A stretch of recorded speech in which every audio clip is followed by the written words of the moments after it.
మహిమనాథుడును శిలువ సింహాసనాసీనుడైన ప్రభు యొక్క పావన హస్తము దైవ అన్విత కృతకార్య దీవెనాశీర్వాదము తండ్రి కూడి ఏకీభవించిన మీకు ముమ్మరముగా దయచేయునుగాక. ఆమేన్. దేవుని యొక్క మహాఘనమైన కృపను బట్టి ప్రారంభ దినము బుధవారముగా 2వ తారీఖున 2వ దినము అంజూరపు చెట్టు యొక్క శాపమును గూర్చిన ఉపమానములోని సందర్శనీయమైన సూక్తులు మనము తెలుసుకున్నట్టుకు ప్రభు చూపిన కృపను బట్టి ప్రభువుకు మహిమ కలుగునగాక. ఆమేన్. సిలువ ధ్యాన దీక్ష యుద్ధకు వచ్చిన మనము నేటి దిన వాక్యాన్ని ధ్యానము చేసుకుంటూ పరిశుద్ధ లేఖన భాగములను యోహాను సువార్త 1వ అధ్యాయము 29వ వచనమును చదువుకున్నట్లయితే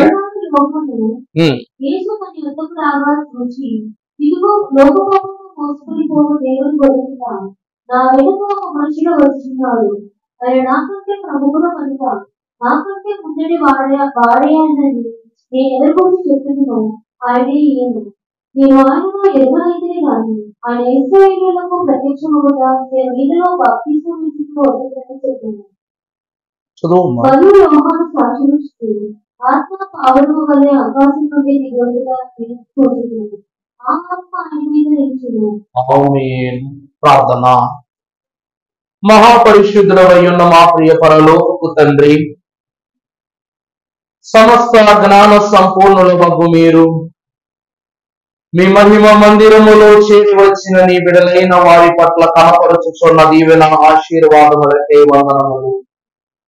గళమెత్తి నిన్ను కీర్తించగా, స్వరమెత్తి నీ మహిమను కొనియాడగా, పరలోకమంతయు పరవశించెగా, దూతలందరూ హర్షించెగా, నా ప్రభువు నాయందు అతిశయించెగా అన్నారు తండ్రి భక్తులు. ఈ పేద విశ్వాసి, ఈ పాప జీవితములో ఉన్న నరులైన మేము చేయు స్తుతులు నీ వద్దకు వచ్చునా, చేర్చబడునా అని ఎన్నో దినములు కన్నీరు కార్చాము. అట్టి మాకు నాయన నీవు బెంగపడవద్దు, బెదురు చెందవద్దు. నిశ్చయముగా నీవు చేయు ప్రతి విన్నపములను నేను ఆలకించుచున్నానని దైవ వాగ్దానము ద్వారా తెలియజేసిన ప్రభువా, నీ సిలువ అను విన్నపమును చెప్పుకున్న స్థలము యొద్దకు వచ్చిన మేము ఈ సిలువ ద్వారము ద్వారా మేము చెప్పవలసిన విషయములు, ఆ సిలువ ద్వారా నీవు మాకు చెప్పవలసిన విషయములను నీవే సన్మార్గదాయకముగా బోధించమని మా మంచి బోధకుడు ప్రధాన యాజకుడై ఉన్న యేసు నామములు వేడుకొనుచున్నాము తండ్రి. ఆమేన్. ప్రభు సముఖమును చేరిన మనకు ప్రార్థనా పూర్వకమైన అనుదిన దీవెన దర్శనములను అనుగ్రహించే తండ్రి, రేపటి రాకలను కూడా శీఘ్రముగా అనుగ్రహింపచేయునుగాక. ఆమేన్. ప్రభువునందు దేవుని ప్రియబిడ్డలారా, దేవదేవుని యొక్క సముఖమునకు వచ్చిన మనము సిలువ దీక్ష యొద్దకు, సిలువ యొక్క ఆంతర్యమును భావింపజేయబడుటకు ముందు సిలువ అంటే ఏంటో తెలుసుకోవాలి. అసలు ఈ సిలువ ఎందుకు వేస్తున్నారో తెలుసుకోవాలి. ఆ సిలువకు క్రీస్తు ప్రభువారు ఎందుకు ఎంత విలువిస్తున్నారో కూడా తెలుసుకోవాలి. తెలుసుకొనకుండా ఈ సిలువ దీక్ష చేయటమో అసాధ్యం. అది ఏలియా అంతటి వాళ్ళైనా కావచ్చు, యోబు అంతటి వాళ్ళైనా కావచ్చు, ఎవరైనా సరే ఏం చేయలేరట, ఈ దీక్షను పూర్తి చేయలేరట. యేసు క్రీస్తు ప్రభువారు 40 దినములు పరిశుద్ధాత్మ చేత అధ్యాపకుడిగా పరిశుద్ధాత్మ పనిచేసి దేవునికి ఎన్నో మార్గములను బోధించింది. భక్తుడైనటువంటి యోబును కూడా శ్రమ కాలములో దేవుని యొక్క ఉద్దేశములను బట్టి ఒక పాఠాన్ని నేర్చుకున్నాడు. అలాగే ఈ సిలువ కూడా ఈ 40 దినాలు నీకు ఒక పాఠాన్ని నేర్పిస్తుంది. మీరు ఎప్పుడైనా గమనిస్తే సిలువను మనము చూస్తే 3 కోణాలు ఒక సమానమైన స్థితిగా ఉంటాయి. కింద కోణము మాత్రం ఎక్కడ కూడా చెప్పండి, బాగా పొడుగ్గా కనబడుతుంది కదా. మొదటి పై కోణం 3 కోణములు ఎలా ఉంటాయి చెప్పండి, ఏకతత్వముతో కలిగినట్లుగా ఉంటాయి. అంటే ఎట్లాగంట, తండ్రి, కుమార, పరిశుద్ధాత్మ. మూడు కోణాలు ఏం సూచిస్తున్నాయి చెప్పండి? తండ్రి, కుమార, పరిశుద్ధాత్మ. ఈ ముగ్గురును కలిసి పాపమును పాతాళమునకు తొక్కివేస్తారని చూపించే నాలుగవ కోణం ఏమై ఉన్నది? రక్షణ ఉన్నది. సిలువను మూడు కోణాలు లోకానికి విడిచిపెట్టారు, నాలుగవ కోణాన్ని పాతాళానికి దిగ్గున దిగగొట్టారు. అది ఎంత గొప్ప సిలువయ్యా అంటే, యేసు క్రీస్తు ద్వారా సిలువ గుండా పాతాళమునకు వెళ్ళి సాతానుతో యుద్ధము చేసి మరలా ఆ సిలువ ద్వారము గుండానే పేతురు యుద్ధకు వచ్చి పరలోకపు తాళపు చెవులు ఇచ్చే అంత గొప్ప మార్గం అంట. ఏ భక్తులైనటువంటి యాకోబు తలరాయిగా చేసుకున్న బేతని ఆ బేతేలులో స్థలములో పరలోకపు నిచ్చెన చూశాడు. అంతకంటే గొప్ప నిచ్చెనంటిది ఈ సిలువ. ఏంటంటే అండి, అంతకన్నా గొప్ప నిచ్చెనంట. ఇది కేవలము పరలోకమునకు మాత్రమే నిచ్చెన కాదు, దేవదూతల లోకమునకు నిచ్చెన కాదు, దేవలోకమునకు మాత్రమే నిచ్చెన కాదు. దేవదేవుని యొక్క పరిశుద్ధాత్మ దీవెన ఆశీర్వాదమునకు అహర్నిశలు శ్రమించే విశ్వాసి దేవుని సింహాసనము మీద కూర్చుండబడాలని ఆశిస్తుంటాడే. ఆ స్థలమునకు ఏమై ఉన్నది? నిచ్చెనై ఉన్నది. నువ్వు దూతల దగ్గరికి వెళ్ళాలనుకుంటే యాకోబుకు వచ్చిన దర్శనం చాలు. దేవలోకానికి వెళ్ళాలనుకుంటే హనోకు అని చాలు. లేకపోతే పరిశుద్ధులుగా పరమేశ్వరులో ఉండాలనుకుంటే ఏలియాకు ఇచ్చిన అగ్ని రథాలు చాలు. కానీ నీ స్థితి ఏంటి చెప్పండి? పరిశుద్ధుల యొద్దకు వెళ్ళటం కాదు, పరిశుద్ధులకు దూతల యొద్దకు వెళ్ళటం కాదు, లేకపోతే నిచ్చెన వలె పరిశుద్ధులు ఎక్కే స్థలమునకు అడ్డుపడేటువంటి స్థితి కూడా కాదు. సరాసరిగా నీ గురి ఎక్కడికి చెప్పండి? దేవుని సింహాసనము యొద్దకు. అందుకే జయించు వానికి నేను ఏమిస్తానన్నాడు? నాతో కూడా సింహాసనము మీద వాడిని కూర్చుని పెడతానన్నారు ప్రభు. అవునన్నా? కాదంటారా? ప్రభు అన్న మాటే కదా. ఈ దినమున ఆ సిలువను అధిరోహించటానికట యేసు క్రీస్తు ప్రభువానికి ముందు తండ్రి అయిన దేవుడు కొన్ని పోలికలతో కూడినటువంటి జంతువులని ఏర్పరుచుకున్నారంట. నేను చెప్పింది అర్థమవుతుందమ్మా? యేసు క్రీస్తు ప్రభువారు జన్మ ఎత్తక ముందు 3 జీవులను దేవదేవుడు ఎంతో ఘనముగా వాడుకున్నారు. అందులో మొదటి జీవి ఏమిటి అంటే నోవాహు కాలములోని పావురము. మొదటి జీవి ఏమిటి చెప్పండి? నోవాహు కాలములోని పావురము. పావుర స్వరము సంత వీధులందును ఇహలోకములో సంచారము చేస్తూ ఉన్నది మనము వాక్యములో చదువుకున్నాం. అది పావుర స్వరం యొక్క స్థితి. పొద్దున్న ఇజ్రాయేల్ గారు నేను వాకింగ్ వెళ్ళాం, ధ్యానం అయిపోగానే వాకింగ్ వెళ్ళగానే నేను చెప్పాను లేదండి, అది మూలుగుతుంటే ఎంత చిరాకు వస్తుందంటే ఎవరో మనిషి మూలుగుతున్నట్టు సౌండ్. ఆ గ్రౌండ్ లో ఆ బిల్డింగ్ మీద అనమాట అలా మూలుగుతుంటే ఇన్ని కాకుల మధ్యలో అది ఏం చేస్తుంది? మూలుగుతా ఉందన్నమాట. అంటే విశ్వాసి జీవితంలో కూడా వినసఖ్యము కాలేని మూలుగులతో ఏం చేస్తుంటారంట? విశ్వాసులు ప్రభువు ఎదుట మొర పెట్టుకుంటూ ఉంటారంట. అందును బట్టి నోవాహు ఓడలో ఉన్న భక్తుడైన నోవాహు కుటుంబమును ఇతర జంతువులన్నీ ఏం చేస్తున్నాయి? లోన మూలుగుకుంటే బయట విషయము తెలియజేయుటకు దేవదేవుడు మొదట కాకిని పంపితే అక్కడ తర్వాత ఏం పంపారు?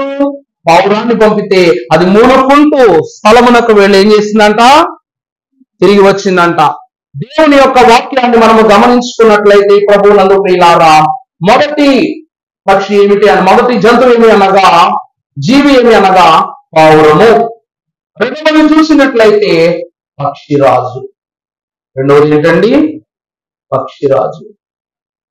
పక్షిరాజు యవనము వలె నీ యవనము క్రొత్తమగునట్లు.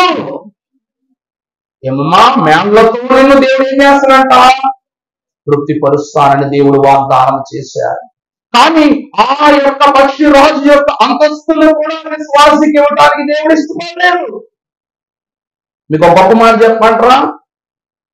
సింహమంట గొప్పగా వేటాడద్దని అనుకుంటాం, కానీ నిజం ఏంటంటే మగ సింహాలు ఏం చేస్తాయి? బొగ్గుంటాయి. ఏం చేస్తాయి?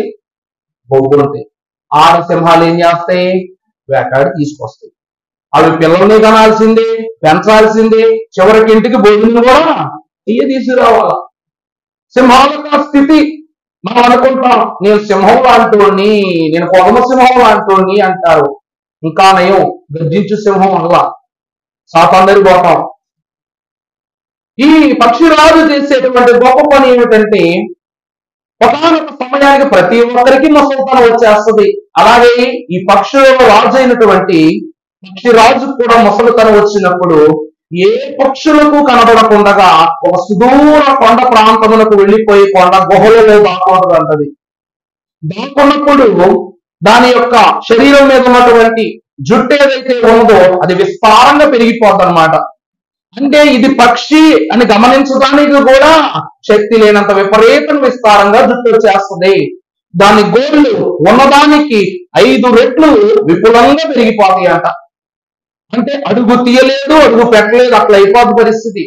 ఇక ముక్క అంటారా, గ్రద్దకు ముక్కే ఆధారం. అది నోరు తెరిచి అరిసింది అంటే చాలంతే, చుట్టుపక్కల కాకులు ఏమన్నా సరే ఏమైపోతాయి, దబ్బమని పారిపోతాయి. అటువంటి ఈ గ్రద్ద కథ ఏమవుతుంది చెప్పండి, దాని నోరు కూడా తెరవలేనంత విస్తారంగా ఏం పెరిగిపోద్ది, దాని నోరు పెరిగిపోద్ది, ముక్కు పెరిగిపోద్ది అన్నమాట. ఒక సమయం వచ్చాక అది కదలలేను, నిలబడలేను, ఇక నా స్థితి ఆగిపోయిందని తెలిసినప్పుడు దానిని అదే గాయపరుచుకుంటుందట. ఎవరండి? దానిని అదే గాయపరుచుకుంటుందట. ఆ ముక్కు భాగాన్ని తీసుకుని వెళ్ళి రాళ్ళు కేసి పగలబెట్టుకుని దానికి వేసి సదునుగా మరలా పాత ముక్కులా చెక్కి పెట్టుకుంటది. గోళ్ళన్నిటినీ అదే పీకేసుకుని మరలా నూతనమైనటువంటి శక్తి కలిగినటువంటి గోళ్ళను అది మరలా పుట్టించుకుంటుందట. దాని శరీరం మీద ఉన్నటువంటి రెక్కలకు ఉన్నటువంటి సదునుగా ఉన్న జుట్టంతా అదే పీకేసుకుని ఏం చేస్తంట, మరలా కొత్తగా దాన్ని తయారు చేసుకుని ఆ గుహలో నుండి కొత్తదైనటువంటి రూపముతో బయటకు వస్తట, నిత్య యవనంతో. దేవుని వాక్యాన్ని బట్టి చూస్తే పక్షిరాజు యొక్క యవనము యోగ భక్తునితో పోల్చబడింది. తెలుసా మీకు? ఎలాగైతే ఆ యొక్క పక్షిరాజు తన దేహమును తానే గాయపరుచుకుందో యోగ భక్తుడు ఏం చేశాడంట, గాజు పెంకు తీసుకుని, చీల పెంకు తీసుకుని తన శరీరాన్ని గాయం చేసేసుకున్నాడు. గాయము చేసుకున్న అతనికి ప్రతి గాయము దేవదేవుడు మాన్పేశారు, ప్రతి వ్యాధులను ప్రభు తీసేశారు. మునుపటి కంటే యోగు మహిమగా వెలిగిపోతున్నాడు. యేసుక్రీస్తు ప్రభువారు చూడండి, పునరుద్ధానమైన తర్వాత ఈయనే నా ప్రభువు అన్నట్లుగా ఏమైపోయారంట, శిష్యులందరూ ఆశ్చర్యపోయారట. అలా యోగు మారిపోయినట్లు పక్షిరాజు కూడా మారిపోతాట. ఇక్కడ చూసినట్లయితే మూడవది సింహము. మూడోది ఏంటండి? సింహము. ఈ సింహములకు ఉన్న గొప్ప లక్షణం ఏమిటంటే బద్ధకం. ఏమిటండి? బద్ధకం. దేవుని వాక్యమును బట్టి మనం చూసినట్లయితే దేవుని సంఘముగా నిలువబడిన మనకు ఏమి ఉండకూడదు, మొట్టమొదట బద్ధకస్తపు స్థితి కనబడకూడదు. దేవుడే ఇస్తాడులే, దేవుడే తెస్తాడులే, దేవుడే అందిస్తాడులే, నాకివ్వకపోతే ఇంకెవరికి ఇస్తాడని అనుకుంటే ఏమైపోతాం? దేవుని వాక్యాన్ని బట్టి చూస్తే ప్రియులారా, సంసోను మహాభక్తుడికి 1000 మంది ఫిలిష్తీయులను ఒంటి చేతితో చంపేశాడు. కానీ ఒక స్త్రీ ఏం చేసిందంట? ఏం చేసింది చెప్పండి? దేవుని విషయమై ఈ రహస్యమును తన జీవిత కాలం అంతా జాగ్రత్తగా దాయాలో స్త్రీ వ్యామోహం నందు పడిపోయి ఏం చేశాడు చెప్పండి? ఏం చేశాడు చెప్పండి? ఆ జుట్టంతా పట్టుకెళ్ళి ఆమె చేతిలో పెట్టాడంట. ఆమె జుట్టు ఏం చేసింది? కటింగ్ చేసింది అనమాట. సంసోనుకు మంగళ పని చేసింది ఎవరమ్మా అంటే దెలైలా అనమాట ఇంగ్లీషులో. ఎవరండి? ఆమె ప్రేమించిన ఆమె, అతడు ప్రేమించిన ఆమె. దేవుని ప్రియబిడ్డలారా, అలాగే ఈ సింహము కూడా ఎవరి మీద ఆధారపడుతుంది? ఆడసింహం మీద ఆధారపడుతుంది. అందువల్ల అదేం చేస్తుంది? తీసుకొస్తుంది, పెడుతుంది. కోపం వచ్చేసి గొడవ ఏదైనా పెట్టుకుంది అనుకోండి, ఇక ఆహారం కట్టాలన్నమాట. మనోడు గోదావరి ఇవ్వడానికి ఇష్టం లేదు, ఆవిడకేమో తెచ్చి పెట్టడం ఇష్టం లేదని అనుకుంటే ఇక దీనికి ఒళ్ళంతా ఇక నలిగిపోవలసిందే, ఆకలితో మాడి చావవలసిందే. ఆఖరకు దేవుని యొక్క అవకాశము అడగవలసిన సమయం వచ్చినప్పుడు కూడా సంవత్సరంలో ఆ స్తంభముల యొద్దకు తీసుకుని వెళ్ళినది ఈమె. దేవుని ప్రియబిడ్డలారా, విశ్వాసి ఎలా భావించాలంటే ఆ క్షణము వరకు తన జుట్టును తనలో ఉన్న శక్తిని నమ్ముకున్నాడు. ఎప్పుడైతే సమస్తము శూన్యమైపోయిందో ప్రభు ఎదుట మోకాళ్ళను అంటున్నాడు, ఒక్క అవకాశము. ఏమిటండి? ఒకే ఒక్క అవకాశము. శక్తి అనేది జుట్టులోనో శరీరములోనో పప్పులోనో బలములోనో ఉండదు. పక్షిరాజు తన వేటాడినట్లే తింటది. సింహము కూడా వేటాడి ఇస్తే తింటది. పావులము కేవలము నూకలు మాత్రమే తింటది. కానీ విశ్వాస్యత జీవాహారమును తినాలి, దాని కొరకు ప్రాకులాడాలి, దాని కొరకు ప్రయాసపడాలి. అది చేయకపోగా ఏమైపోయాడు చెప్పండి? విశ్వాసి వెనకబడ్డాడు. అందుకే దేవుడట తను సృష్టించిన ప్రతి సృష్టిలో ఉన్న ప్రతి జంతువు ప్రతి పక్షి దానికి తగ్గట్టుగా పనిచేసుకున్నాయంట. అందువల్ల ఏం చేయలేదు చెప్పండి? ప్రభువు పక్షిగాను రాలేదు, జంతువుగాను రాలేదు, పురుగుగాను రాలేదు. ఎలా వచ్చారంట? నరునిగా వచ్చారు. 5వ రక్షణ పద్యం కూడా దీని గురించి రాశారండి. 48వ పద్యం, బహుశా 48వ పద్యం మనం పాడుకున్నట్లయితే, జంతు రూపము దాల్చి సంచరించిన ఎడ నరులు లోకువ దాటి తరుముచుండ్రే, దూత రూపము దాల్చి దొంగపడిన ఎడల నరులు భీతాంగులై నక్కకుండ్రే, దేవుందే స్వయముగా దిగి వచ్చి కనపడిన నరులు భస్మంబై నలుగకొండ్రే, నరజన్మమెత్తి మానవుల దర్శించిన ప్రేమ చూపుచు గౌరవింపకుండే, అందుచే నరరూపాలను ఇనుచట యేసు నామధారియే, రక్షకుడని దానికి అర్థం బగును. హిందువుల పుస్తకము చెప్పు యేసు ఇదియే, హిందువుల పుస్తకము చెప్పు యేసు ఇదియే. జనులు ఏం చేస్తారంట? జంతువుగా వస్తే తరిమేస్తారంట. దూతగా వస్తే అమ్మో దెయ్యమని ఎలా గొర్రెల కాపర్లు పారిపోయారు అలా పారిపోతారట. దేవుడిగానే వద్దామంటే ఆయన ఎవరో పేరు రాస్తాడు, సమీపింపరాని తేజస్సులో నిత్యము అమరత్వాన వసిస్తారు. ఆయనను చూడడానికి మనకు శక్తి లేదు కాబట్టి దేవుడిగా వస్తే భస్మం అయిపోతారంట. అందుకే ప్రభు ఎలా వచ్చారు చెప్పండి? నరుడిగా వచ్చారు. నరుడిగా వస్తేనే ప్రేమనివ్వగలమన్నారు. కానీ వీటన్నిటిని దాటి ప్రభు ఏమన్నారు తెలుసా? లోక పాపమును మోసుకొని పోవు దేవుని గొర్రె పిల్ల. పరిశుద్ధ లేఖన భాగములో చూస్తే ఆదికాండము 22వ అధ్యాయము 5వ వచనమును మనము చదువుకున్నట్లయితే, తన పనివారితో మీరు గాడితో ఇక్కడ నుండి ఈ చిన్నవాడును అక్కడికి వెళ్ళి దేవునికి మృక్కి మరలా మీ వద్దకు వచ్చేదమని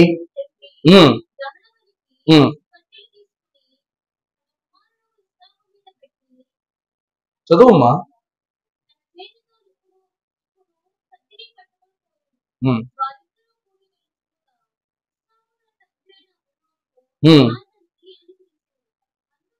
అందుకతడు ఏమి నా కుమారుడా అనెను, నిప్పును కట్టెలనున్నవి గాని చాలమ్మా. దేవుని ప్రియబిడ్డలారా, బలి అనగా అన్ని ఉపకరణాలు, కట్టెలు, నిప్పు, దానికి కావాల్సిన సముదాయం, ఏర్పాటు, స్థలం అన్నీ ఉన్నాయి. కానీ బలి ఇవ్వడానికి ఏం కావాలి? సమర్పణ కావాలి. గొర్రెపిల్లని ఇస్తారండి, చాలా మంది పక్షుల్ని ఇస్తారు, కొంతమంది జంతువులు ఇచ్చేస్తారు, కొన్ని చోట్ల పెద్ద పెద్ద జంతువులను కూడా బలిస్తారు. అవునా? ఆ రీతిగానే ఇక్కడ భక్తుడైన అబ్రహాము కుమారుడు ఇస్సాకు అడుగుతున్నాడు, తండ్రి నీవు ఏర్పాటు చేసినట్టు పర్వతము యొద్దకు వచ్చాం, కట్టెలున్నవి, నిప్పున్నది, అన్నీ ఉన్నవి, కానీ బలి అర్పణగా ఇచ్చుటకు గొర్రె పిల్ల ఏది అని అడగగానే అప్పుడు అబ్రహాం ఏమంటున్నారు? 1 వచ్చిన అబ్రహాము నా కుమారుడా. దేవునికి ఏ మహిమ కలుగును గాక. దేవుని ప్రియలారా, అక్కడ అబ్రహాము పలికిన మాట సర్వసాధారణమైన వాక్కు కాదు, సామాన్యమైన మాట కాదు. అక్కడ అంటున్నాడు, దేవుడే ఈ దహన బలికి ఏం ఏర్పాటు చేస్తారు అంటే నీ కొడుకు గొర్రె పిల్ల కాదు అని దేవదేవుడు చెప్పిన మాటలను అబ్రహాము యొక్క యోచనలోకి తెచ్చుకున్నాడు. దేవుడు ఏమని అడిగాడు? అబ్రహామా, నీ కుమారుని నాకేమివు బలిగా అర్పించన్నారు. అప్పుడు అబ్రహాము ఏమన్నాడు? సరే ప్రభువా, నువ్వు అడిగితే కాదంటానా అని ఓకే అన్నాడు. కానీ కుమారుడు అడుగుతున్నాడు, గొర్రె పిల్ల ఏది అని అడిగినప్పుడు, నాయనా ఇదిగో దేవుడు నిన్నే గొర్రె పిల్లకి అడిగాడు, అబ్బాయి నిన్ను దహన బలి కొరకు నిన్ను అర్పించమని అడిగాడు. నిజం చెప్పకుండా అబ్రహాం ఏం చెప్తున్నాడంట? దేవుడే దహన బలి కొరకు గొర్రె పిల్లను ఇస్తారని చెప్తూ ఉన్నాడు. దేవుని ప్రియ విశ్వాసులారా, దేవుడుకు చెప్పిన మాట వేరు, తన కుమారుడికి చెప్పుచున్న మాట వేరు. మనం ఒక మాట అనుకుంటాం తెలుసా, ఎప్పుడు మన కాలం సమీపించిపోతుంది అనుకో జీవితం అంతా కళ్ళ ముందు గిర్రని తిరుగుద్ది కదమ్మా. మనము చేసిన పనులు, చేసిన మంచి చెడులు, బిడ్డల పట్ల చూపించిన ప్రేమ, సంపాదించిన విజయాలు, కోల్పోయిన జీవితం అన్ని ఎలా కనబడతాయి? కళ్ళ ముందు కనబడతాయి. అబ్రహామునకు కూడా దేవునికి ఏ క్షణమందైతే మాటిచ్చాడో, ఇదిగో నా కుమారుడిని నీకు ఇస్తాను ప్రభు అని మాటిచ్చాడో, అప్పుడట దేవుడు అట్లా వెళ్ళగానే సాతాను ఎట్లా వచ్చేసాడంట. ఎలాగండి? దేవుడు అలా వెళ్ళగానే సాతాను ఎలా వచ్చేసి, ఓ అబ్రహామా పిచ్చివాడా, నీ విశ్వాసానికి అంతు లేదు, నీ విశ్వాసానికి పొందు లేదు, నీ దేవుడు నిన్ను బాగా కీలుగా మార్చుకుని ఈ దినమున నీ కుమారుని అడుగుతున్నాడు, లేక పుట్టిన కుమారుడు ఎలా ఇస్తావు అని అబ్రహాముకి ఏం చేస్తున్నాడంట? సోపేస్తున్నాడంట. అబ్రహాంకి ఏం వేస్తున్నాడు చెప్పండి? సోపేస్తున్నాడంట. అప్పుడు అబ్రహాం అన్నాడంట, అవును కదా, నీకు గొప్ప కుమారుని ఇస్తానని చెప్పాడు, ఇచ్చాడు, మరి నీ కొడుకును అర్పణగా తీసుకుంటానని అప్పుడు చెప్పలేదు. అయ్యో దేవుడు ఎందుకు ఇలా చేశాడంటావు? సరే సాతానా, సరేలే అయిందేదో అయిపోయిందిలే, నువ్వు ఒక్క నిమిషం ముందొచ్చి మాట చెప్పుకుంటూ ఉంటే నేను ఏం చేసేవాడిని? దేవునికి నా కుమారుని ఇవ్వనని చెప్పేసి ఉండేవాడిని. కానీ ఇప్పుడు ఏం చేశా? మాట ఇచ్చేసా. అసలు విశ్వాసము నిలబడిందే అబ్రహాము మాట వల్ల. అవునా కదమ్మా? దేవుడు అబ్రహాం మాట ఇచ్చాడు, నువ్వు నిందారహితుడుగా జీవించన్నాడు. ఇప్పుడు కానీ నేను మాట తప్పానంటే నా మీదకి ఏమొచ్చేస్తుంది? నిందొచ్చేస్తుంది. నేను ఉండనని ప్రభువుకు మాట ఇచ్చా, నువ్వు ఇప్పుడు చెప్పిన మాటని ఆలకించాలి అంటే నువ్వు ఒక నిమిషం ముందు చెప్పుకుంటే బాగుండు. నేనేం చేద్దాం? లేదు ప్రభువా, కొడుకుని ఎట్లెత్తాం అని ఒక మాట చెప్పుకోను అనగానే సాతానంట ఫ్రంట్ మోసుకుని వెళ్ళిపోయిందంట. ఏం చేసిందండి? నోరు మూసుకుని వెళ్ళిపోయిందంట. వీడెక్కడ పిచ్చోడు రా బాబు, వీళ్ళతో మనం పెట్టుకోకూడదు. ఎందుకు? యేసు క్రీస్తు ప్రభు వారు అబ్రహాము సంతాన స్వభావాన్ని ధరించాలనుకున్నారంటే విశ్వంబును గావించిన తండ్రికి విశ్వాసము యొక్క స్థితిని చూపించిన మహాభక్తుడి అబ్రహాము. ఆ దినమున అబ్రహాము దేవుని ఏర్పాటులో ఉండి తన కుమారుని నిమిత్తము సత్యం చెప్పాడు. అబ్రహాం అబద్ధం వల్ల సత్యమే చెప్పాడు. గొర్రె పిల్ల ఏది అనగా దేవుడే గొర్రె పిల్లను ఏర్పాటు చేస్తారన్న సత్యాన్ని చెప్పగానే అనుకున్న పదముగానే దేవదేవుడు ఎవరిని ఏర్పాటు చేశాడు? గొర్రె పిల్లని ఏర్పాటు చేశారు. ఆ గొర్రె పిల్ల యేసుక్రీస్తు ప్రభు. ఆ గొర్రె పిల్ల ఎవరండి? యేసుక్రీస్తు ప్రభు. ఆయన సింహముగా గర్జించుటకు ముందు, పక్షి రాజుగా యవ్వనమును పొందుటకు ముందు, లేకపోతే మహాగణమైన పావురము ద్వారా సాక్ష్యమును పొందుకోవడానికి ముందు ఆయన ఈ లోకానికి వచ్చింది. ఎలా చెప్పండి? గొర్రె పిల్లలా. మీకు ఇంకో కథ చెప్పనా? అబ్రహాము, ఇస్సాకు, యాకోబుల జీవితంలో ప్రారంభం కాకముందు ఆది దంపతులైన వారికి ఏదేనులో ప్రవేశము నిషిద్ధమైన తర్వాత బయటకు వచ్చేసినప్పుడు కలిగిన ఇద్దరు కుమారులు, ఒకడేమో పంట వేసెను, రెండో వాళ్ళేమో గొర్రెలు కాస్తూ ఉండెను. అతను దేవునికి అర్పణివ్వాలి అన్న ఆశ పుట్టిందే కయ్యూనికి. అవునా కదమ్మా? దేవునికి అర్పణివ్వాలి మనము ఆశ పుట్టిందే కయ్యూనికి. ఎందుకంటే జ్యేష్ఠుడు దీవెన కదా, అన్ని దీవెనలు జ్యేష్ఠునికి ఉంటాయి కాబట్టి పెద్దవాడు గనక ఈ తలాంతు కూడా కయ్యూనికే ఉంది అనుకున్న దాని ప్రకారము కయ్యూను పట్టుకెళ్ళి తన యొక్క పంట పొలంలో ఉన్న కొన్ని కాయలను కొన్ని పండ్లను కోసుకుని దేవునికి సమర్పిస్తే తనను అనుసరించిన తన యొక్క సహోదరుడైనటువంటి హెబేలు మాత్రం ఏం చేశాడంట, అప్పుడే పుట్టి స్వచ్ఛమైన నిరక్తదారము నిరర్ధదాయకము కాని శరీరమునందు ఏమాత్రము మాలిన్యము లేని స్వచ్ఛమైన రక్త ప్రవాహము గల నూతన జీవమును పొందుకున్న గొర్రెపిల్లను దేవుని సన్నిధిలో ప్రతిష్ఠింపజేశాడు హెబేలు. ఆ దేవున నిషిద్ధము చేయబడినటువంటి దాన్ని ప్రక్కన పెడితే దేవుడు హెబేలు ఇచ్చిన అర్పణను ఏం చేశాడంట, ఆనందంగా పుచ్చుకున్నారంట.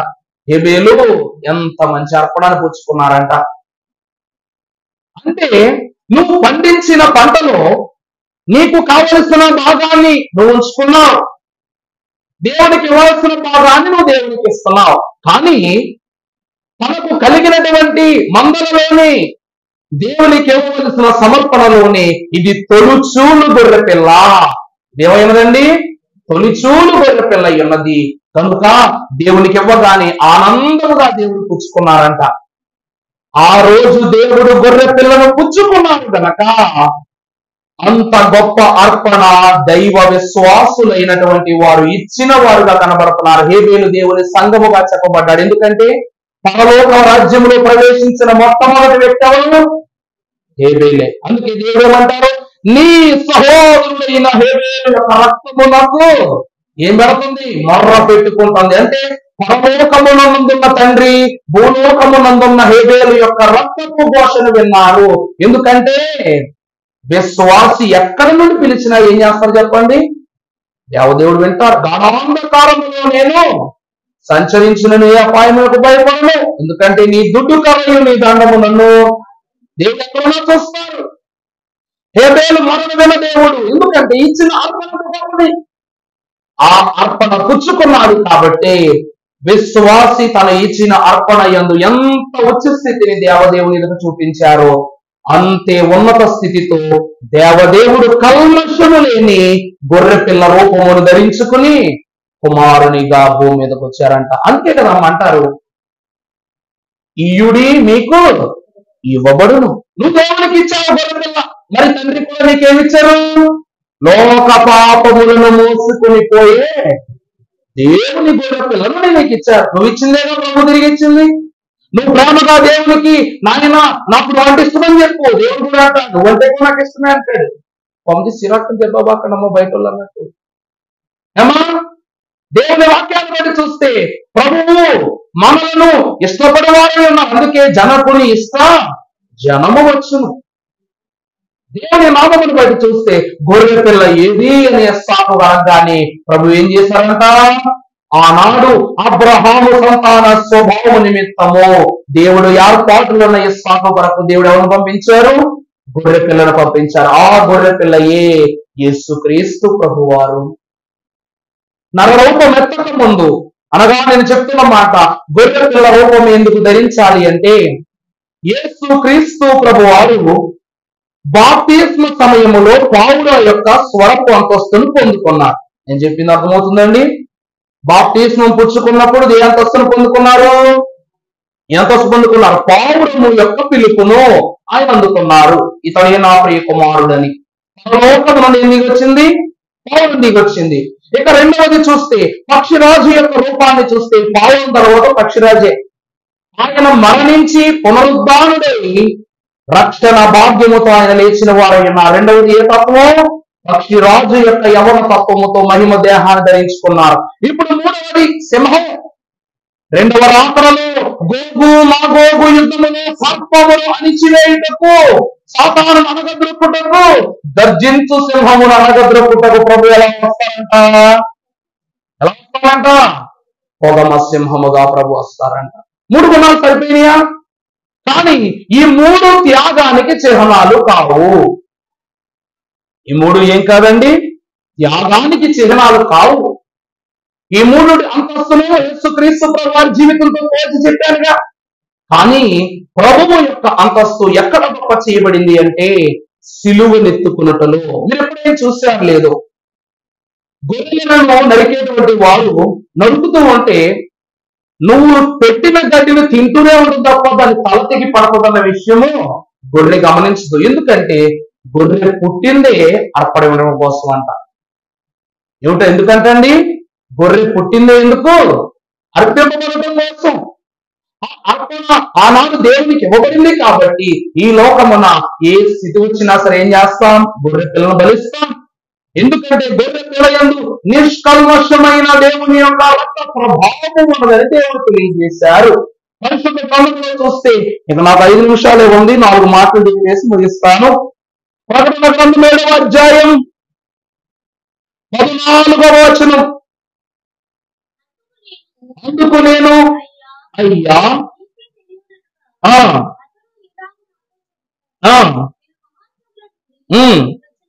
వచ్చిన వారు గొర్రె పిల్ల రక్తములో తమ వస్త్రములను ఉదుకుకొని వాటిని తెలుపు చేసుకుని. చాలమ్మా దేవుని ప్రేమికులారా, సంగమా, మన మహోత్సవాల్లో మన అధినాయకులు డాక్టర్ జె శామ్యూల్ కిరణయ్య గారు, ప్రెసిడెంట్ గారు మాట చెప్పారు. విశ్వాసి తెల్లటి దుస్తులను ధరించుకుంటాడు. ఎందుకు?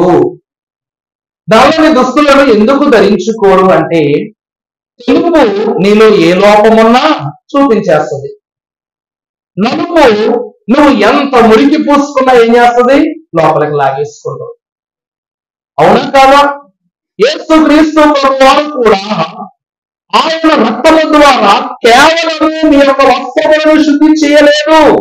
మనం చదువుకున్నాం, మీరు మీ వస్త్రములను చింపుకోవడం కాదు, వీటిని చింపుకోవాలి, మీ ఆత్మలను చింపుకునేవారై ఉండాలి. గొర్రె పిల్ల రక్తములో వాటిని తెలుపు చేసుకునేవారై ఉండాలి.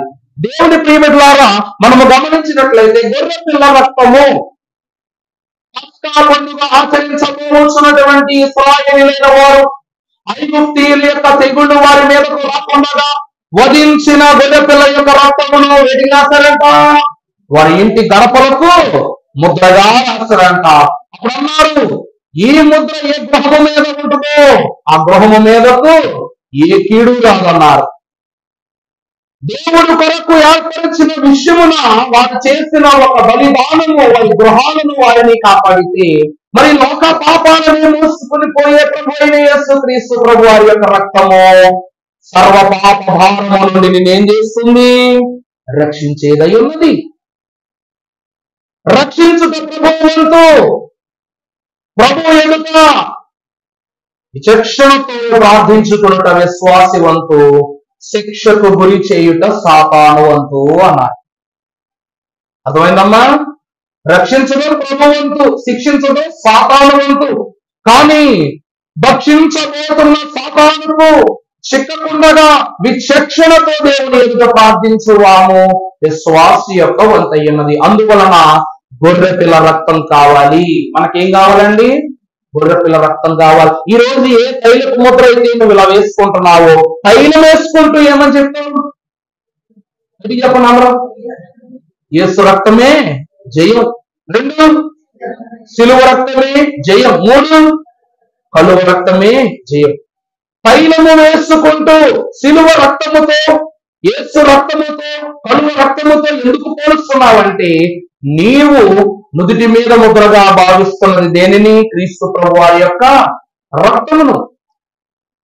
బయట వారు ఎవరైనా ఏమనుకుంటే దయచేసి బాధపడబాకండి. మనం చూస్తాం, హైందవులైనటువంటి వారు బొట్టు పెట్టుకుంటారు. దేవుని వద్దకు వెళ్ళి వచ్చిన తర్వాత వారి దేవుని బట్టి వారు బొట్టు పెట్టుకుంటారు. కానీ క్రైస్తవులైన వారు పెట్టుకుంటారు. కానీ ఆ బొట్టు కనబడద్దు. మన బొట్టు కనబడదా? సిలువు తీసుకుంటే అర్థంలోకి దగ్గర పేరు చూసుకుంటే కానీ సిలువు ముద్ర కనబడదు. నీకు కనబడద్దమ్మా? కనబడదు. వారిది కనబడద్ది. దేవుని నామాన్ని బట్టి తెలియజేస్తూ ఉన్నాను, మొక్క కూడా మౌనంగానే పెరుగుద్ది. మొక్క ఎలా పెరుగుద్దండి? మౌనంగానే పెరుగుద్ది. మహావృక్షముగా మారటానికి ఎంత సమయం పడుతుందో మనకు తెలియదు. కానీ అది ఎదిగే క్షణములో పక్కోళ్ళకి ఇబ్బంది ఉండదు, ఎదుటోళ్ళకి ఇబ్బంది ఉండదు, తోటి మొక్కలకు కూడా ఇబ్బంది ఉండదు. దేవుని విశ్వాసి కూడా దేవునిలో చిగురించే విషయమై ఈ శిలువ ముద్ర రక్షణ, నువ్వు ఎన్నిసార్లు శిలువ ముద్ర వేసుకుంటున్నావో నీ జీవితము అన్ని మార్లు యేసు క్రీస్తు ప్రభు వారి శిలువకు సాక్ష్యమవుతూ ఉంది. ఇది కేవలము ముద్రించగా చెరిగిపోయే ముద్ర కాదు. ముద్రించుకొని తలదించుకున్నప్పుడు లేకపోతే స్నానం ఆచరించినప్పుడు పోయే ముద్ర కాదు. ఇది నీ సర్వస్రాణములో దేవుని జ్ఞప్తిని తెచ్చేది, నీ హృదయములో శిలువ ముద్రను అనుకువ చేసేది ఉన్నది. అదే గొర్రె పిల్ల రక్తము. అదే ఏమై ఉన్నదండి? గొర్రె పిల్ల రక్తము. ఇక రెండవదిగా మనం చూసినట్లయితే పరిశుద్ధ గ్రంథములో నుండి 13వ అధ్యాయం ప్రకటన గ్రంథము 8వ వచనం చదువుకుంటే, భూ నివాసులందరూ అనగా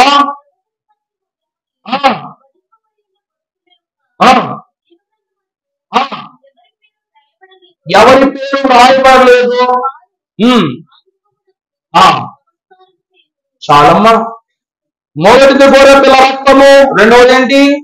గొర్రె పిల్ల జీవ గ్రంథం. అమ్మలారా, దేవుడి ప్రియబిడ్డలారా, ఆనాడు హేబేలు భక్తుడు, ఇదిగో ప్రభువా ఈ గొర్రె పిల్లను పుచ్చుకోనివ్వడాన్ని దేవుడు సంతుష్టితో పుచ్చుకున్నాడు. ఆనంద పరవశుడైపోయి హేబేలు చనిపోయిన తర్వాత ఈ అడ్డంకులు లేకుండా పరలోకములో జీవ గ్రంథములో హేబేలు యొక్క పేరు ఏం చేశారు? నమోదు చేశారు. అందుకే ఆ గ్రంథం ఏ గ్రంథమైంది? గొర్రె పిల్ల జీవ గ్రంథము. ఈ గొర్రె పిల్ల అనగా సమర్పణగా ఇచ్చిన గొర్రె పిల్ల ద్వారా హేబేలుకు పరలోకములు ఏమొచ్చింది చెప్పండి? పరలోకపు గ్రంథములో జీవ గ్రంథములో పేరు వచ్చింది. అవునా? ఈ దినమున మనము కూడా యేసు క్రీస్తు ప్రభువాలను గొర్రె పిల్ల వలన మనము జీవ గ్రంథములు ఏం సంపాదించుకుంటున్నాం? పేరును సంపాదించుకుంటున్నాం. దాన్ని జయించువానికి తెల్లని రాయినిస్తాను, దాని మీద పేరునిస్తానని ప్రభు చెప్పారు. ఏమిస్తానన్నారమ్మా? తెల్లని రాతినిస్తాను, పేరునిస్తాను, సింహాసనమునందు నాతో కూర్చుండగలిగే అర్హతనిస్తాను, జీవ గ్రంథంలో పేరుస్తాను, మరుగైన మన్నాను తిననిస్తాను, జీవవృక్ష ఫలాలను మీకు ఇస్తానని ప్రభు అన్నారు.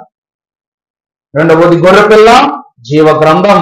ఆ గొర్రెపిల్ల హేబేలును పరలోకమునకు తీసుకుని వెళితే ఈ గొర్రెపిల్ల ఆ పరిశుద్ధ రాజ్యములో ఉన్న జీవ గ్రంథములో నీ పేరును లిఖించేదయ్యింది. ఈ రోజు ఆధార్ కార్డు లేకపోతే ఇంకా వాడికి ఆధారం లేనట్టే. పాన్ కార్డు చేయించుకోకపోయినా పర్లా, పాస్పోర్ట్ చేయించుకోకపోయినా పర్లా, ఏం చేయించుకోయినా పర్లా, కానీ ఆధార్ చేయించుకోకపోతే you are not a citizen of India అంటాడు అన్నమాట. సింపుల్ గా మన మోడీ బాబాయ్ ఏమంటారండి? మీరు ఇండియన్ సిటిజన్ కాదు అంటారు. ఇప్పుడు ఇక్కడ నుండి వేరే రాష్ట్రం వెళ్ళాలనుకోండి, అర్జెంట్ గా ఫ్లైట్ టికెట్ కావాలి, మీకు పాస్పోర్ట్ లేదు మీ దగ్గర, ఏమంటారు తెలుసా? ఆధార్ కార్డు నెంబర్ చెప్పండి అంటారు. ఆధార్ నెంబర్ చెప్పగానే అది ఫిల్ చేసి అమ్మ తీసుకుని వెంటనే ఫ్లైట్ టికెట్ ఇచ్చి పంపించేస్తారు, బోర్డింగ్ పాస్ ఇచ్చి. ఈ రోజు ట్రైన్ లో ప్రయాణం చేసేవాళ్ళు, బాబు ఈ టికెట్ అవ్వాలంటే నాకంటాం, నీ వయసు ఎంత అంటే 65 అంటాం. ఏం నాకు 65? ఏ ఆధార్ నెంబర్ చూపించాడు. దానికి కూడా ఏం చేయాలి? ఆధార్ కార్డు నెంబర్ రాయాలి. బస్సులలో, రైళ్లలో, చివరకు కొన్ని ప్రాంతాల్లో మేము బొమ్మల సభలకు వెళ్తాం కదమ్మా, అక్కడికి వెళ్తున్నప్పుడు అనుమానాస్పదంగా ఎవరైనా కనబడ్డారంటే పోలీసులు వెంటనే ఆపేసేసి మీరు ఏ ప్రాంతం నుంచి వచ్చారు, ఎవరు మీరు, మీ పేరేంటి అన్ని అడుగుతారు. షో మీ ఎవరు ఆధార్ ఐడి అరే ఎనీ ఐపీ అడ్రస్ అని అడుగుతారు అనమాట. అనగానే జోబులోంచి డ్రైవింగ్ లైసెన్స్ లేకపోతే ఆధార్ కార్డు తీసి చూపించాలి. చూపించకపోతే ఏం చేస్తారు? తీసుకెళ్లి జైల్లో వేసేస్తారు అనమాట. దేవుని ప్రియబిడ్డలారా, ఈ రోజు దేనికైనా ఆధార్ కార్డు కావాలి. ఇప్పుడు నువ్వు పరలోకం వెళ్ళాలి అంటే, నువ్వు పరలోక వాస్తవ్యంలో చెప్పబడాలి అంటే నీ పేరు ఎక్కడ ఉండాలా? జీవ గ్రంథములో రాయబడి ఉండాలి. జీవ గ్రంథములకు హక్కు గలవారై ఆ గుమ్మముల గుండా ఆ పట్టణంలోనికి ప్రవేశించినట్లు తమ వస్త్రములను ముదుకుకొనివారు. కూర్చోండి గట్టిగా. ధన్యులు. నువ్వు ధన్యుడివి కావాలి అంటే పేరుండాలి. ధన్యత కావాలి అంటే పేరుండాలి. నీకు ధవల వస్త్రము కావాలంటే పేరుండాలి. పేరు లేనిది ఏమి లేదు, నీకు విలువ లేదు, ఎక్కడైనాను విలువ లేదు. రెండవది జీవ గ్రంథం. ఇక ఆఖరి విషయాన్ని తెలియజేసి ముగిస్తాను. 19వ అధ్యాయం ప్రకటన గ్రంథం 8వ వచనం చదవమ్మా. ఆమె ధరించుకొనుటకు ఆ ఆ ఉమ్, ఆ అవి పరిశుద్ధుల నీతి క్రియలు ఉమ్, చెప్పాను. ఆ చాలండి. మూడవది ఏంటి? గొల్లపిల్ల పెండ్లి బిందు. పెండ్లి విందునందు వధువు పీఠముని చెంతనుండు. పెండ్లి విందునందు వధువు పీఠముని చెంతనుండు. రక్షకానా వందనాలు శ్రీ రక్షకానా వందనాలు. దేవుని ప్రియమిట్లారా, పెండ్లి విందులో వధువు యొక్క పీఠం ఎక్కడ ఉంటుంది? దేవుని ప్రక్కనే ఉంటుంది. దేవుని ప్రక్కనగా ప్రభు యేసుక్రీస్తు ప్రభు వారి యొక్క ప్రక్కనే ఉంటదంట. దేవుని వాక్యాన్ని బట్టి ఎన్ని సంపాదించుకున్నా, మన అయ్యగారు కన్వెన్షన్ కీర్తన పుస్తకంలో భక్తులైన వారు పాట రాశారు. విందులో నేను రాజుతో కూర్చుంటాను, పెండ్లి విందులో నాతో రాజు కూర్చుంటాడు. పెండ్లి విందులో నాదు సుగంధము వ్యాపించి ఇందు నందైన క్రీస్తు అందే ఉండును చాలు అని రాశారు. నువ్వు రాజుతో కూర్చునే ఉన్నది, రాజు నీతో కూర్చునే ఉన్నది, రక్షకుడు నీతో కూర్చునే ఉన్నది. లోకము కాదు, పరలోక పరిశుద్ధులు సైతం వంటలు చేసే ఉన్నది. విందంటే రోజు పళ్ళు పట్టుకొని తింటాం కాదమ్మా. 1000 ఏళ్ళ విందంటే 1000 ఏళ్ల విందు అనగా దైవ సహవాసము గమనించండి. నేను మనం చూసా 1000 years దాన్ని ఏమంటారంటే, మర్చిపోయా, ఇంగ్లీష్ లో పదం మర్చిపోయా, మిలీనియం అంటారు. Thank you. దేవుని బట్టి దేవునికే మహిమ. ప్రభు జ్ఞానం ఇచ్చారు. ఏమిటండి దాన్ని ఏమంటారు ఇంగ్లీష్ లో? మిలీనియం అంటారు. అంటే 1000 ఏళ్ళ స్వీయ పరిపాలన అని అర్థం. అక్కడ మనం చూస్తే దేవుని యొక్క మహిమ ఏంటో వధువు చూస్తుందంట. వధువు యొక్క అంతస్తును పరలోకము చూస్తుందట. ఆ పరలోకము వధువు అంతస్తు ద్వారా ప్రశస్తనీయముగా మార్చబడిన తరువాత, ఇదిగో నేను క్రొత్త ఆకాశమును క్రొత్త భూమిని చూచితిని అని వధువు వరుడు ఇద్దరు కలిసి ఎక్కడికి వస్తారు? మరలా భూమి మీదకి వస్తారు. మరలా భూమి మీదకు వచ్చి దేవుని యొక్క నిత్య రాజ్య పరిపాలన మహిమను దావీదు సింహాసనం మీద ప్రభువు జరిగిస్తారట. దేవుని ప్రియమిత్రులారా, ఈ గొర్రె పిల్ల విందులో మనం కూడా భోజనానికి కూర్చున్నాం అనుకోండి, ఒక్క భోజనం అయ్యేలోపు శత్రువు మిత్రుడైపోతాడు, మిత్రువు శత్రువైపోతాడు. విందు యొక్క గొప్పతనం ఏంటి అంటే, ఒక శత్రువుని నాన్న మా ఇంటి పూర్వ భోజనానికి రా అని చెప్పి అన్నావు అనుకో, ఎప్పుడూ పిల్లని వాడిని నన్ను భోజనానికి పిలిచాడు ఏంటి, ఏదో మతల పొందని అనుకునే వస్తారు. మనం చేసే సత్కారాలకు అతను ఆనందపడ్డాడు అనుకోండి, 1000 ఏళ్ల పగైనా 100 ఏళ్ల పగైనా ఏమైపోద్ది? అక్కడే అంత చెయ్యి గడిగినంత సింపుల్ గా కడిగేస్తారు. లాస్ట్ లో తాంబూలం మింగినంత సింపుల్ గా మింగేస్తారనమాట. దేవదేవుని ఎదుట లోక వైరమనే శోకములను విడిచిపెట్టి, సాతాను దృష్టిని విడిచిపెట్టి 1000 ఏళ్ల విందులో చేరిన మనము ఏమి నేర్చుకుంటామంటే, భూలోకములో దేవునితో మరలా వచ్చినప్పుడు, ప్రభువుతో వచ్చినప్పుడు ఏ ఏ సంగతులను మనం అక్కడ విపులపరుచుకోవాలో ఆ విషయములను దైవ సహవాసములో దేవదేవుడు మనకు నేర్పిస్తారట. దేవుని ప్రియమిత్రులారా, అందుకే గొర్రె పిల్ల విందు. ఇంకొకటి మనము చూస్తే గొర్రె పిల్ల కీర్తన. ఇంకోటి ఏంటండి? గొర్రె పిల్ల కీర్తన. చూస్తే 2వ తిమోతికి రాసిన పత్రిక 4వ అధ్యాయము 7వ వచనం చదువుకుంటే,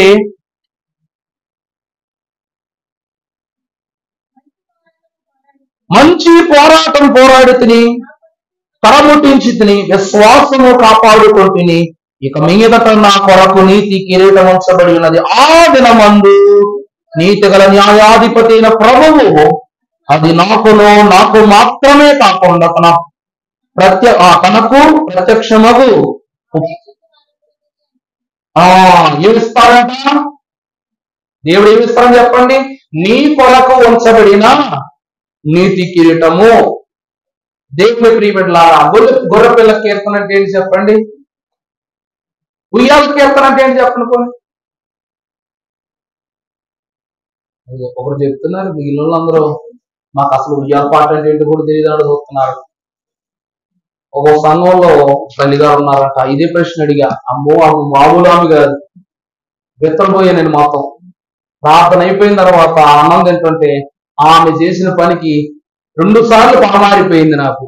ఏంటంటే నేను అడిగా, క్రిస్మస్ ప్రసంగమే ఇది, కానీ చర్చిలో క్రిస్మస్ అన్నమాట చేయడానికి వెళ్ళినప్పుడు, అమ్మా ఉయ్యాల పాట ఏంటంటే పొడవు అయ్యే పాడుతున్నారు మహాతల్లి పాడుతుందమ్మా, పొడవు అయ్యి అంట.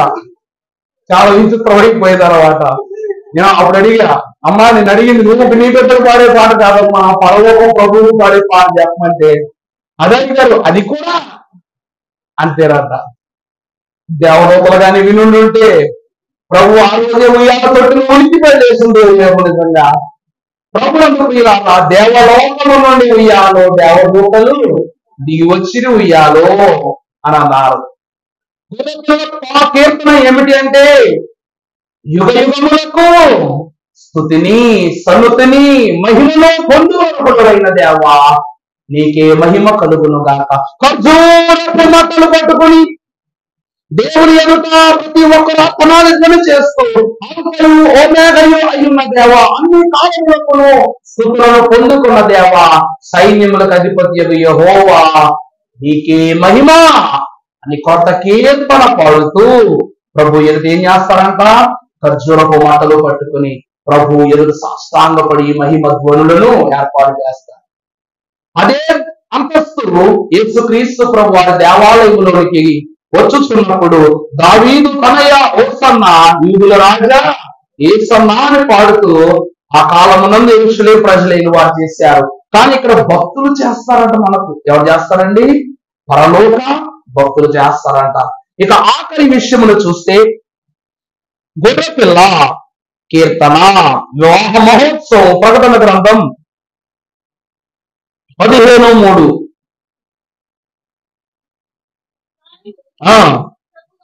ప్రభువా దేవా సర్వాధికారి నీ క్రియలు ఘనమైనవి ఆశ్చర్యమైనవి. రాజా చాలండి. దేవుని ప్రియబిడ్డలారా, ఇక్కడ మనము చూసినట్లయితే సంఘము నిమిత్తము క్రీస్తు ప్రభువారు సంపాదించుకున్న భాగ్యాన్ని విపులంగా లోకం విస్తరింపజేస్తూ చెప్తూ ఉందంట. పరలోక పరిశుద్ధులు చెప్తున్నారంట.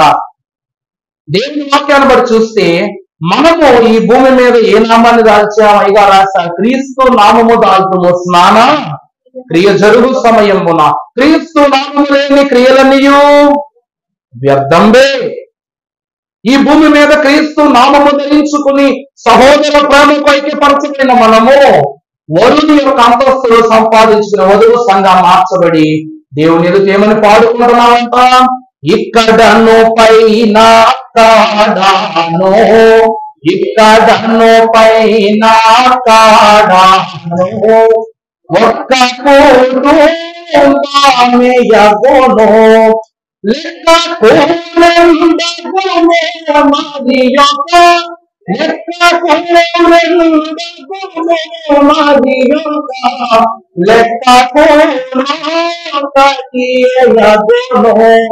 ఒక్కటి మందయగును నొక్కటి సంగమగును. ఈ ఒకటే మందయగును, ఈ 2 ఒక్కటి యగును, ఈ ఒక్కటి ఆఖరికి ఏమగును? సంఘమగును. అందుకే వధువు సంఘము వరుని కొరకు ఎదురు చూస్తూ ఉన్నది. ఆ ఎదురు చూపు ఎలాగంట? అధమ మొక్క పాపమైన అంటనీయక అంటకుండగా అంటూ అంటూ అంటూ దూరము వెళ్ళిపోయి అంతస్తు సంపాదించుకుంది.